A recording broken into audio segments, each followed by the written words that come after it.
tayo sa kusina. Magluluto tayo ng isda. Ang isda natin ay salmon. Ipapaksiw natin sa kamatis, guys. Umpisahan na natin ang ating pagluluto. Sana mag-enjoy kayo. Lagyan natin ng paminta, guys, para mabango.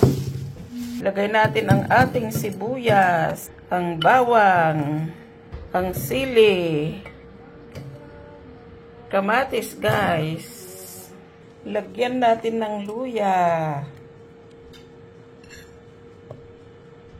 At ilagay natin ang ating isda.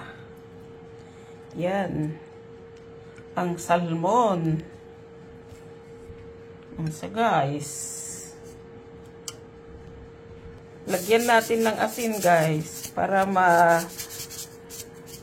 may lasa ang ating isda. Paibabawan ulit natin ng another set of sili.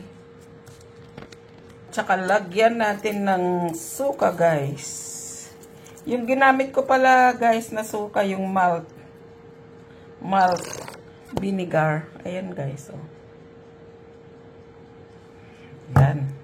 Isa lang na natin, guys. Ayan. At saka natin takpan.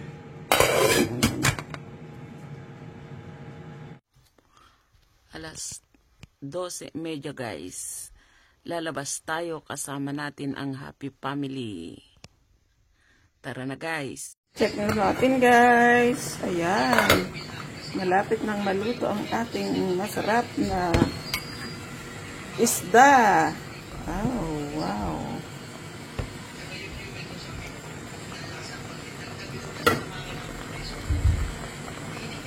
Kunti na lang, guys. Takpan ulit natin. Ayan, luto na ang ating ulam, guys. Pwede na nating ilagay ang ating okra sa ating sinigang paksiw na salmon.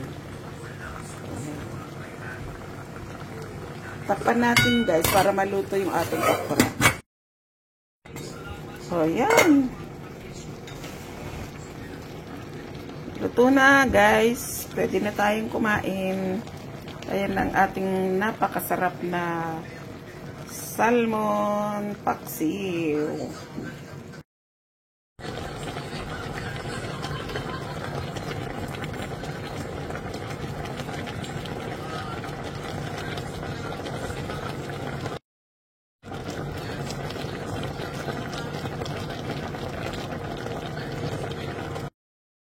Kain na tayo, guys. Ito na yung ating ulam.